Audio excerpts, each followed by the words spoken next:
ನಮಸ್ಕಾರ. 12ನೇ ಶತಮಾನದ ಒಂದು ತತ್ವ ಇವತ್ತಿನ ನಮ್ಮ ಆಧುನಿಕ ಸಮಾಜದ ಎಲ್ಲಾ ಸಮಸ್ಯೆಗಳಿಗೆ ಒಂದು ಪರಿಹಾರವನ್ನ ಕೊಡಬಲ್ಲದು ಅಂದ್ರೆ ಆಶ್ಚರ್ಯ ಆಗುತ್ತಲ್ವಾ?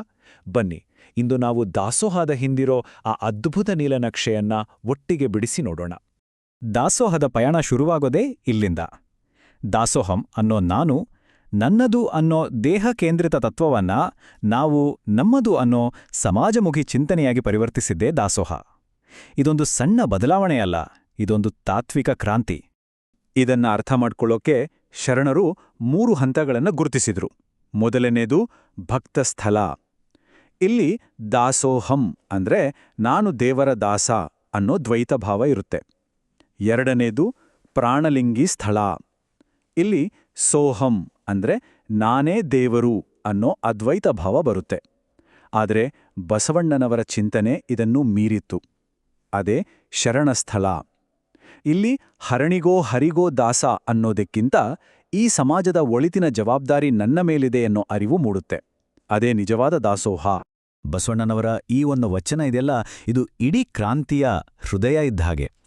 ಸೋಹಂ ಎಂದೆನಿಸದೆ ಅಂದ್ರೆ ನಾನೇ ಬ್ರಹ್ಮ ಅನ್ನೋ ಅಹಂಕಾರ ಬೇಡಪ್ಪ, ದಾಸೋಹಂ ಎಂದೆನಿಸಯ್ಯ ಅಂದ್ರೆ ನಾನು ಈ ಸಮಾಜದ ಸೇವಕ ಅನ್ನೋ ವಿನಯವನ್ನ, ಆ ಜವಾಬ್ದಾರಿಯನ್ನ ಕೊಡುವಂತ ಕೇಳಿಕೊಡೋದು. ಇದು ವೈಯಕ್ತಿಕ ಮುಕ್ತಿಗಿಂತ ಸಾಮಾಜಿಕ ಹೊಣೆಗಾರಿಕೆಗೆ ಕೊಟ್ಟ ಮಹತ್ವ. ಬನ್ನಿ, ಹಾಗಾದರೆ ಆಧುನಿಕ ಕಲ್ಯಾಣ ರಾಜ್ಯದ ಈ ಪುರಾತನ ಮಾದರಿಯನ್ನ ಈ 6 ಹಂತಗಳಲ್ಲಿ ಒಂದೊಂದಾಗೆ ಬಿಡಿಸಿ ನೋಡೋಣ. ಸರಿ, ಮೊದಲಿಗೆ ಬಸವಣ್ಣನವರು ಕೊಡುವುದು ಅನ್ನೋ ಸಾಮಾನ್ಯ ಕ್ರಿಯೆಯನ್ನೇ ಒಂದು ಸಮಾಜವನ್ನ ಕಟ್ಟೋ ಪ್ರಬಲ ಅಸ್ತ್ರವನ್ನಾಗಿ ಹೇಗೆ ಬದಲಾಯಿಸಿದ್ರು ಅಂತ ಅರ್ಥ ಮಾಡ್ಕೊಳ್ಳೋಣ. ದಾಸೋಹ ಅಂದ್ರೆ ದಾನ ಅಲ್ಲ. ಇದನ್ನ ಮೊದಲು ನಾವು ಸ್ಪಷ್ಟಪಡಿಸ್ಕೊಳ್ಬೇಕು.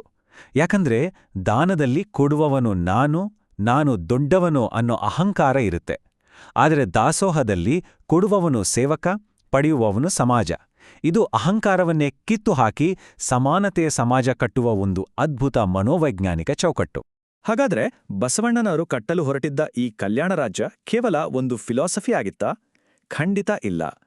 ಶರಣರು ಪ್ರತಿಯೊಬ್ಬ ಪ್ರಜೆಗೂ 3 ಮೂಲಭೂತ ಹಕ್ಕುಗಳನ್ನು ವ್ಯಾಖ್ಯಾನಿಸಿದರು. ಅದೇ ತ್ರಿವಿಧ ದಾಸೋಹ. ಗಮನಿಸಿ, ಇದು ಬಡವರಿಗೆ ಏನೋ ಉಳಿದಿದ್ದನ್ನ ಕೊಡುವ ದಾನ ಆಗಿರ್ಲಿಲ್ಲ. ಅನ್ನ, ಅರಿವು ಮತ್ತು ಅಭಯ. ಇವತ್ತಿನ ಭಾಷೆಯಲ್ಲಿ ಹೇಳೋದಾದ್ರೆ ಫುಡ್ ಸೆಕ್ಯೂರಿಟಿ, ಯೂನಿವರ್ಸಲ್ ಎಜುಕೇಷನ್ ಮತ್ತು ಸೋಷಿಯಲ್ ಸೇಫ್ಟಿ. ಬಸವಣ್ಣನವರ ದೃಷ್ಟಿಯಲ್ಲಿ ಇವು ಸರ್ಕಾರ ಕೊಡುವ ಭಿಕ್ಷೆ ಆಗಿರಲಿಲ್ಲ. ಬದಲಿಗೆ ಪ್ರತಿಯೊಬ್ಬ ಪ್ರಜೆಯ ಪ್ರಶ್ನಾತೀತ ಹಕ್ಕುಗಳಾಗಿದ್ವು. ಬಸವಣ್ಣನವರಿಗೆ ದೈವತ್ವ ಎಲ್ಲೋ ಗುಡಿ ಗೋಪುರಗಳಲ್ಲಿರ್ಲಿಲ್ಲ. ಬದಲಿಗೆ ಈ 3 ಹಕ್ಕುಗಳನ್ನ ಪ್ರತಿಯೊಬ್ಬರಿಗೂ ತಲುಪಿಸೋ ಕಾಯಕದಲ್ಲಿತ್ತು. ಆ ಸೇವೆಯಲ್ಲೇ ದೇವರನ್ನು ಕಾಣುತ್ತಿದ್ರು. ಸರಿ, ಇಷ್ಟೊಂದು ದೊಡ್ಡ ಕಲ್ಯಾಣ ವ್ಯವಸ್ಥೆಯನ್ನ ನಡೆಸೋಕೆ ಬೇಕಾದ ಆರ್ಥಿಕ ಶಕ್ತಿ, ಆ ದುಡ್ಡು ಎಲ್ಲಿಂದ ಬರ್ತಿತ್ತು? ಈ ಇಡೀ ಸಿಸ್ಟಮ್ಗೆ ಶಕ್ತಿ ತುಂಬುತ್ತಿದ್ದ ಇಂಜಿನ್ ಯಾವುದು? ಉತ್ತರ: ಕಾಯಕ. ಕಲ್ಯಾಣ ಯೋಜನೆಗಳು, ಫ್ರೀ ಸ್ಕೀಮ್ಗಳು ಜನರನ್ನ ಸೋಮಾರಿಗಳನ್ನಾಗಿ ಮಾಡುತ್ತಾ? ಇದು ಇವತ್ತಿನ ರಾಜಕೀಯ ಮತ್ತು ಅರ್ಥಶಾಸ್ತ್ರದಲ್ಲಿ ಒಂದು ದೊಡ್ಡ ಚರ್ಚೆಯ ವಿಷಯ. ಆದರೆ 800 ವರ್ಷಗಳ ಹಿಂದೆ ಶರಣರು ಇದಕ್ಕೆ ಒಂದು ಸ್ಪಷ್ಟವಾದ ಉತ್ತರ ಇಟ್ಟಿದ್ರು. ಶರಣರ ಉತ್ತರವೇ ಕಾಯಕ ತತ್ವ. ಇದು ಹಕ್ಕುಗಳನ್ನ ಜವಾಬ್ದಾರಿಯ ಜೊತೆ ಜೋಡಿಸುವ ಒಂದು ಅದ್ಭುತ ಪರಿಕಲ್ಪನೆ. ಸಮಾಜದಲ್ಲಿ ಯಾರೇ ಆಗಿರ್ಲಿ, ಎಷ್ಟೇ ದೊಡ್ಡವರಾಗಿರ್ಲಿ, ಪ್ರತಿಯೊಬ್ಬರೂ ಗೌರವಯುತವಾಗಿ ದುಡಿಲೇಬೇಕು. ದುಡಿಯದೆ ಉಣ್ಣುವುದು ಕಳ್ಳತನಕ್ಕೆ ಸಮ ಅಂತ ಬಸವಣ್ಣನವರು ಸಾರಿದ್ರು. ಇದರಿಂದ ಏನಾಯ್ತು ಅಂದ್ರೆ, ಕಲ್ಯಾಣ ರಾಜ್ಯ ಅವಲಂಬನೆಯಿಂದ ಅಲ್ಲ, ಉತ್ಪಾದನೆಯಿಂದ ಇಂಡಿತಾಯ್ತು. ನೋಡಿ, ಈ ಆರ್ಥಿಕ ಚಕ್ರ ಎಷ್ಟು ಸರಳ ಮತ್ತು ಸುಂದರವಾಗಿದೆ. ಕಾಯಕ ಅನ್ನೋದು ಉತ್ಪಾದನೆಯ ಇಂಜಿನ್, ದಾಸೋಹ ಅನ್ನೋದು ಅದರ ನ್ಯಾಯಯುತ ಹಂಚಿಕೆಯ ವ್ಯವಸ್ಥೆ, ಒಂದು ಸ್ವಾವಲಂಬಿ ಮಾದರಿ. ಸರಿ, ಉತ್ಪಾದನೆ ಆಯಿತು. ಈಗ ಹಂಚಿಕೆ ಹೇಗೆ ನಡೀತಿತ್ತು, ಇದರ ಹಿಂದಿನ ವ್ಯವಸ್ಥೆ ಹೇಗಿತ್ತು ಅನ್ನೋದಿದೆಯಲ್ಲ, ಅದು ನಿಜವಾಗ್ಲೂ ತುಂಬಾನೇ ಆಸಕ್ತಿದಾಯಕ. ನಾವೆಲ್ಲ ಸಾಮಾನ್ಯವಾಗಿ ಪಬ್ಲಿಕ್ ಡಿಸ್ಟ್ರಿಬ್ಯೂಷನ್ ಸಿಸ್ಟಮ್ ಅಂದ್ರೆ PDS, ರೇಷನ್ ಅಂಗಡಿಗಳು, ಸಾಮಾಜಿಕ ಭದ್ರತಾ ಯೋಜನೆಗಳು ಇದೆಲ್ಲ 20ನೇ ಶತಮಾನದಲ್ಲಿ ಬಂದಿದ್ದು ಅಂತ ಅನ್ಕೊಂಡಿದ್ದೇವೆ. ಆದ್ರೆ ನಂಬಿ, 12ನೇ ಶತಮಾನದಲ್ಲೇ ಬಸವಣ್ಣನವರ ಮಹಾಮನೆ ಇವತ್ತಿನ PDS ಮತ್ತು ಪೆನ್ಷನ್ ಸಿಸ್ಟಮ್ಗಳ ಥರನೇ ಕೆಲಸ ಮಾಡ್ತಿತ್ತು. ಅದು ಹಸಿದವರಿಗೆ, ವೃದ್ಧರಿಗೆ, ಅನಾಥರಿಗೆ ಆಶ್ರಯ ಕೊಡುವ ಒಂದು ಕೇಂದ್ರೀಕೃತ ಹಬ್ ಆಗಿತ್ತು. ಅಷ್ಟೇ ಅಲ್ಲ, ಪ್ರತಿಯೊಬ್ಬ ಶರಣನ ಮನೆಯೂ ಒಂದು ದಾಸೋಹ ಕೇಂದ್ರವಾಗಿತ್ತು. ಅಂದ್ರೆ ಇಡೀ ಸಮುದಾಯವೇ ಒಂದು ಕಲ್ಯಾಣ ರಾಜ್ಯವಾಗಿತ್ತು. ಈ ದಾಸೋಹ ಕಾಯಕ ವ್ಯವಸ್ಥೆಯ ಪರಿಣಾಮ ಬರೀ ಆರ್ಥಿಕತೆ ಮೇಲೆ ಆಗಿದ್ದಲ್ಲ, ಅದು ಸಮಾಜದಲ್ಲಿ ಒಂದು ದೊಡ್ಡ ಸಾಮಾಜಿಕ ಕ್ರಾಂತಿಯನ್ನೇ ಹುಟ್ಟಾಕಿತ್ತು. ಬಸವಣ್ಣನವರ ಫೋಕಸ್ ತುಂಬಾನೇ ಸ್ಪಷ್ಟವಾಗಿತ್ತು. ಅವರು ಕಲ್ಲು ಕಟ್ಟಡಗಳಿಗಿಂತ ಅಂದ್ರೆ ಸ್ಥಾವರಕ್ಕಿಂತ ಚಲನೆಯಲ್ಲಿರುವ ಮನುಷ್ಯರ ಮೇಲೆ ಅಂದ್ರೆ ಜಂಗಮದ ಮೇಲೆ ಇನ್ವೆಸ್ಟ್ ಮಾಡಿದ್ರು.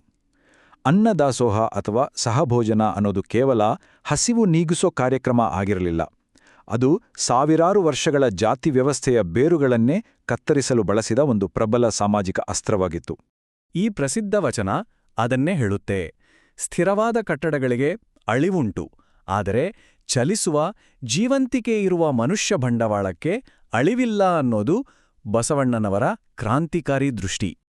ಅಷ್ಟೇ ಅಲ್ಲ, ದಾಸೋಹ ತತ್ವ ಸಂಪತ್ತಿನ ಬಗ್ಗೆಯೂ ಮಾತಾಡುತ್ತಾ. ಇವತ್ತಿನ ಕಾರ್ಪೊರೇಟ್ ಸೋಷಿಯಲ್ ರೆಸ್ಪಾನ್ಸಿಬಿಲಿಟಿಗಿಂತ ಇದು ಹೇಗೆ ಶ್ರೇಷ್ಠವಾಗಿತ್ತು ಗೊತ್ತಾ? ಶೋಷಣೆ ಅಥವಾ ಭ್ರಷ್ಟಾಚಾರದಿಂದ ಗಳಿಸಿದ ಹಣ ದಾಸೋಹಕ್ಕೆ ಅರ್ಹವಾಗಿರಲಿಲ್ಲ. ಅಂದ್ರೆ ಗಳಿಸುವ ಮಾರ್ಗ ಕೂಡ ಕೊಡುವ ಉದ್ದೇಶದಷ್ಟೇ ಶುದ್ಧವಾಗಿರಬೇಕು ಅನ್ನೋದು ನಿಯಮವಾಗಿತ್ತು. ಹಾಗಾದ್ರೆ ಈ ಕಲ್ಯಾಣ ರಾಜ್ಯದ ಯಶಸ್ಸನ್ನು ಅಳೆಯುವ ಅಂತಿಮ ಮಾನದಂಡ ಏನಾಗಿತ್ತೋ? ಖಂಡಿತವಾಗಿಯೂ ಅದು ದುಡ್ಡು, ಸಂಪತ್ತು ಆಗಿರಲಿಲ್ಲ. ಅಂತಿಮ ಗುರಿ ಪ್ರಸಾದ. ಕಾಯಕದಿಂದ ಪ್ರಾಮಾಣಿಕವಾಗಿ ಗಳಿಸಿ ದಾಸೋಹದಲ್ಲಿ ಸಮಾಜದ ಜೊತೆ ಹಂಚಿಕೊಂಡ ಮೇಲೆ ಉಳಿಯುವ ಒಂದು ಪರಿಶುದ್ಧವಾದ ಸಂತೃಪ್ತಿ, ಒಂದು ನೆಮ್ಮದಿ ಇದೆಯಲ್ಲ, ಅದೇ ಪ್ರಸಾದ. ಇಲ್ಲಿ ನನ್ನದು ಅನ್ನೋ ಸ್ವಾರ್ಥದ ಆತಂಕ ಹೋಗಿ ನಮ್ಮದು ಅನ್ನೋ ಸಂತೋಷ ಹುಟ್ಟುತ್ತೆ. ಇವತ್ತು ನಾವು ಒಂದು ದೇಶದ ಯಶಸ್ಸನ್ನ GDP ಅಂದ್ರೆ ಒಟ್ಟು ರಾಷ್ಟ್ರೀಯ ಉತ್ಪನ್ನದಲ್ಲಿ ಅಳಿತೀವಿ. ಆದರೆ ಶರಣರು ಅಳಿತಾ ಇದ್ದಿದ್ದು GNH ಅಲ್ಲಿ, ಅಂದ್ರೆ ಒಟ್ಟು ರಾಷ್ಟ್ರೀಯ ಸಂತೋಷದಲ್ಲಿ. ಒಂದು ಸಮಾಜದ ಆರೋಗ್ಯದ ನಿಜವಾದ ಅಳತೆಗೋಲು ಇದೇ ಅಲ್ಲವೇ? ಹಾಗಾದ್ರೆ ನಾವು ಯೋಚನೆ ಮಾಡಬೇಕಾದ ಪ್ರಶ್ನೆ ಒಂದೇ. ಇವತ್ತಿನ ಆರ್ಥಿಕ ಮತ್ತು ಸಾಮಾಜಿಕ ಬಿಕ್ಕಟ್ಟುಗಳಿಗೆ ನಾವು ಎಲ್ಲೆಲ್ಲೋ ಉತ್ತರ ಹುಡುಕ್ತಿದ್ದೇವೆ. ಆದರೆ 800 ವರ್ಷಗಳ ಹಿಂದೆಯೇ ನಮ್ಮದೇ ನೆಲದಲ್ಲಿ ಹುಟ್ಟಿದ ಈ ದಾಸೋಹ ಅನ್ನೋ ಅದ್ಭುತ ನೀಲನಕ್ಷೆಯನ್ನ ನಾವೇಕೆ ಕಡೆಗಣಿಸ್ತಿದ್ದೇವೆ? ಬಹುಶಃ ನಮ್ಮ ಭವಿಷ್ಯದ ಉತ್ತರಗಳು ನಮ್ಮ ಇತಿಹಾಸದಲ್ಲೇ ಅಡಗಿರಬಹುದು. ಯೋಚಿಸಬೇಕಾದ ವಿಷಯ.